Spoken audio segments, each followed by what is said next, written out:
Por que o conflito no Oriente Médio não termina? É uma pergunta que a humanidade vem fazendo há gerações. Governos mudaram, líderes mudaram, alianças internacionais mudaram, a tecnologia militar mudou, até mesmo o equilíbrio global de poder se alterou. No entanto, o conflito persiste. De tempos em tempos, as mesmas imagens retornam: cidades destruídas, famílias fugindo, negociações que parecem oferecer um vislumbre de esperança, e logo depois, uma nova escalada de violência. Como se a história estivesse fadada a se repetir. Por quê? O que ainda não entendemos? Talvez a resposta nunca tenha estado onde todos nós procurávamos. Eu sou Carlos Alberto, o Pensador. Bem-vindo à jornada. Neste encontro, não tentaremos decidir quem está certo, não atribuiremos culpa, nem pretendemos prever o futuro. Nosso propósito será diferente. Tentaremos entender por que esse conflito persiste por tanto tempo, enquanto outros encontram um caminho para a estabilidade. E para isso, teremos que observar a realidade sob uma perspectiva diferente. Porque há uma enorme diferença entre testemunhar um evento e compreender o processo que o tornou possível. E essa diferença pode transformar completamente nossa compreensão não apenas do Oriente Médio, mas de muitos dos desafios que a humanidade enfrenta hoje. Vivemos cercados por informações. Todos os dias recebemos milhares de dados, manchetes, vídeos, opiniões, declarações, mapas, análises. Acessar informações nunca foi tão fácil e, no entanto, compreender a realidade nunca foi tão difícil. Como algo assim pode acontecer? Talvez porque tenhamos confundido duas coisas profundamente diferentes: estar informado e compreender. A informação nos diz o que aconteceu. A compreensão busca descobrir por que aconteceu. E é precisamente aí que começa o caminho da geopolítica estoica. Imagine por um momento que você acorda amanhã. Você liga a televisão. Você vê uma nova ofensiva militar. Você ouve novas declarações. Você observa novas reuniões diplomáticas. Você desliga a televisão. 6 meses depois, você a liga novamente. Os nomes mudaram. As imagens são diferentes, mas a sensação é exatamente a mesma. Tudo parece estar recomeçando. Quantas vezes já testemunhamos essa cena? Talvez muitas. E então surge uma pergunta inevitável. Estamos realmente observando o conflito ou apenas suas consequências? Agora, pensemos em um médico. Um paciente chega com febre. O médico consegue baixar a temperatura. Por alguns dias, tudo parece melhorar, mas logo depois, a febre retorna. Por quê? Porque a febre nunca foi a doença, era apenas o sintoma. A verdadeira causa permaneceu oculta. Agora, vamos aplicar essa ideia ao cenário internacional. E se as guerras também fossem sintomas? E se por décadas temos tentado reduzir a febre sem ainda entender qual processo continua a alimentá-la? Essa é uma pergunta que vale a pena fazer, porque ela muda completamente a forma como vemos a história. Não perguntamos mais simplesmente quem atirou primeiro, começamos a perguntar algo muito mais profundo. Que processo tornou possível chegarmos a esse ponto? Há uma imagem que sempre me ajuda a entender essa diferença, a de um iceberg. Todos nós vemos a parte que emerge acima da água. É a mais visível, a mais impressionante, mas também é a menor. A maioria permanece oculta sob a superfície. O mesmo Pode acontecer com os conflitos internacionais. As guerras são visíveis. Os processos que as tornam possíveis quase nunca o são. E talvez aí resida um dos maiores desafios do nosso tempo. Acostumamo-nos a observar o que pode ser fotografado, mas a história quase nunca se move no ritmo das câmeras. Aqui reside a primeira ideia fundamental da geopolítica estoica. Os eventos criam as manchetes, os processos escrevem a história. E compreender essa diferença pode mudar para sempre a forma como vemos o mundo. Se as guerras são um sintoma, então a questão muda completamente. Não basta mais perguntar quem está certo. A verdadeira questão é outra. Que processo nos permitiu chegar a este ponto? Porque os processos têm uma característica muito particular. Eles não surgem da noite para o dia.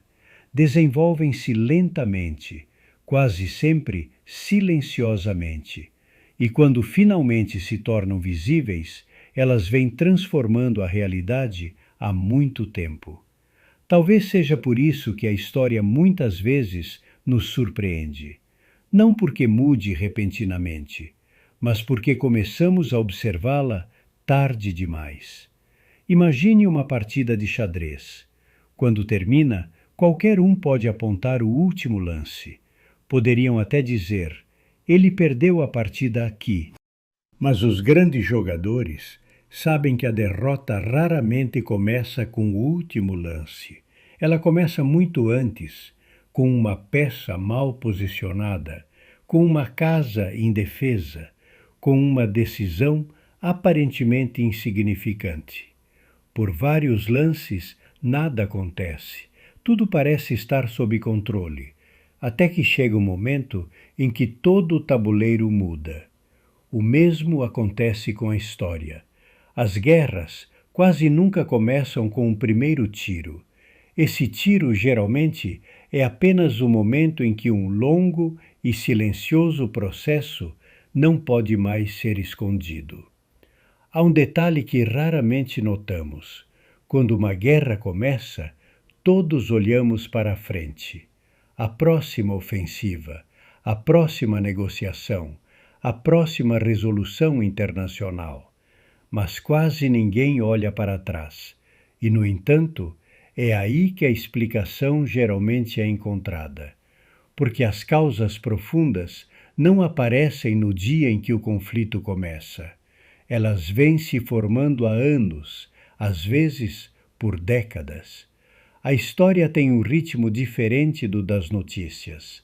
As notícias duram horas, a política dura anos, as instituições duram décadas, as civilizações duram séculos. Quando tentamos entender um processo histórico usando apenas as notícias dos últimos dias, é como tentar entender um romance lendo apenas a última página. Os fatos são importantes, mas por si só nunca contam a história toda. Agora, vamos pensar em uma casa. Um dia, uma pequena rachadura aparece em uma parede. Nós a pintamos, ela desaparece. Meses depois, a rachadura reaparece. Nós a pintamos novamente e ela reaparece novamente. Até que alguém descobre que o verdadeiro problema nunca esteve na parede, estava na fundação. Enquanto as fundações continuarem a se mover, nenhuma quantidade de tinta resolverá o problema. Talvez muitos conflitos internacionais se assemelhem muito mais àquela casa do que imaginamos. Durante anos, discutimos como consertar a rachadura, mas dedicamos muito pouco tempo a compreender o que acontece sob seus alicerces. Essa é a diferença entre observar eventos e estudar processos. Eventos respondem a uma pergunta: o que aconteceu? Processos tentam responder a uma pergunta muito mais complexa: por que isso acabou acontecendo? E essa diferença muda completamente a forma como entendemos a história. Neste ponto, surge uma questão que merece toda a nossa atenção. O que acontece quando as instituições que organizam uma sociedade deixam de corresponder à realidade que deveriam organizar? Porque a realidade nunca permanece estática. As sociedades evoluem, novas formas de produção emergem, novas tecnologias, novas relações econômicas, novas formas de comunicação, novas expectativas. No entanto, as instituições nem sempre evoluem no mesmo ritmo. E quando essa lacuna começa a aumentar, o desequilíbrio também aumenta. A princípio, quase ninguém percebe. Depois, surgem tensões. Mais tarde, ocorrem crises e, finalmente, violência. Talvez a verdadeira questão nunca tenha sido por que as guerras começam. Talvez a verdadeira questão seja em que momento o equilíbrio começou a ruir, muito antes do primeiro tiro ser disparado. Se chegamos até aqui, talvez possamos formular uma nova pergunta. Não uma pergunta sobre uma guerra, mas sobre a própria história. O que acontece quando as instituições deixam de representar a realidade para a qual foram criadas? Porque toda a sociedade precisa de regras, precisa de instituições, precisa de mecanismos para organizar a coexistência. Mas nenhuma instituição existe por si só. Todas existem para responder a uma realidade específica. E a realidade nunca permanece estática. Com o tempo, as condições econômicas mudam, os métodos de produção mudam, a tecnologia muda, as relações entre as nações mudam, as expectativas das pessoas mudam. A história continua avançando. A questão é outra. As instituições acompanham essa mudança? Porque quando param, uma lacuna começa a se abrir, uma que a princípio parece insignificante. Ninguém percebe. Tudo continua funcionando. A vida segue em frente. As regras permanecem. Mas lentamente, o sistema começa a perder sua conexão com a realidade que deveria organizar. Esse é o momento verdadeiramente importante. Não o dia em que a crise surge, mas o instante em que o equilíbrio começa a se romper. E talvez aí encontremos uma das lições mais profundas da história. Grandes transformações quase nunca fracassam por falta de recursos ou por falta de inteligência. Elas fracassam quando deixam de compreender a realidade sobre a qual estão tentando agir. Por muitos anos, observei conflitos em diferentes regiões do mundo. Li historiadores, economistas, pensadores, diplomatas. Cada um de nós contribuiu com uma parte da resposta, mas eu sempre senti que faltava algo. Faltava um método que nos permitisse compreender o processo antes que suas consequências se tornassem visíveis. Não um método para prever o futuro, mas para interpretar melhor o presente. Foi precisamente na busca por essa resposta que a geopolítica estoica começou a tomar forma. Ela não nasceu como uma teoria, nasceu como uma forma de observar, como uma tentativa de entender por que alguns sistemas conseguem preservar sua estabilidade por longos períodos, enquanto outros, quase imperceptivelmente, começam a perdê-la lentamente. E essa busca me levou a uma ideia que acabou se tornando um dos pilares deste método, o princípio do realinhamento virtuoso. Mas antes de tentar compreendê-lo, é importante esclarecer algo crucial. O realinhamento não é uma reação emocional, não é uma adaptação espontânea, não é uma mudança improvisada. É um ato deliberado, a decisão consciente de realinhar um sistema com a realidade de seu tempo quando essa correspondência se perdeu. Porque mudar nem sempre significa melhorar, reformar nem sempre significa corrigir, e transformar nem sempre significa avançar.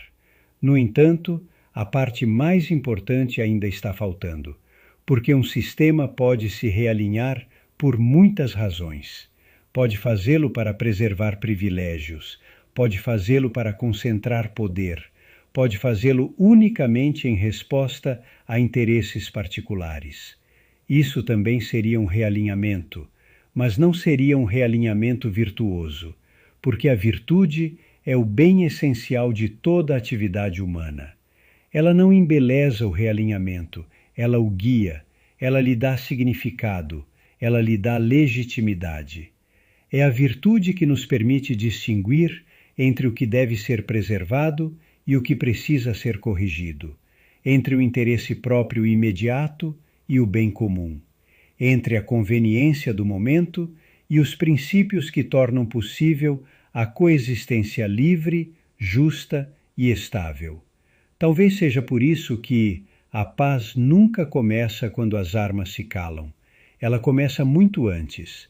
Ela começa quando uma sociedade tem a clareza para reconhecer que chegou a hora de realinhar suas instituições com a realidade de seu tempo, e a sabedoria para fazê-lo, guiada pela virtude. Este é apenas o começo de uma jornada. Em nossos próximos encontros, aprofundaremos o princípio do realinhamento virtuoso, seus fundamentos e as muitas propostas que podem surgir de sua aplicação para fortalecer as instituições antes que os conflitos se tornem inevitáveis. Porque a geopolítica estoica não visa nos dizer o que pensar. Ela visa nos oferecer um método para observar com mais clareza. Um método que nos lembra que os eventos acontecem, mas os processos permanecem. E que compreender esses processos não só nos ajuda a interpretar o passado, como também nos permite agir com mais prudência no presente e construir o futuro com mais responsabilidade. A história não pertence apenas àqueles que reagem às crises. Ela pertence, sobretudo, àqueles que sabem reconhecer a tempo os processos que as tornam possíveis. Esse é o caminho que começaremos a trilhar juntos. Eu sou Carlos Alberto, o Pensador. Hoje, começamos a desenvolver os conceitos fundamentais que nos permitirão compreender o movimento pendular da história e observar os principais conflitos internacionais sob uma perspectiva diferente. Em nosso próximo encontro, incorporaremos novos elementos de análise que nos ajudarão a desvendar essa complexa realidade que o mundo vivencia hoje e nos aprofundaremos no conflito do Oriente Médio, aplicando o método da geopolítica estoica passo a passo. Porque compreender os processos é o primeiro passo para interpretar os eventos com mais clareza. Se este documentário despertou novas perguntas, convido você a se inscrever no canal e ativar as notificações para nos acompanhar nesta jornada.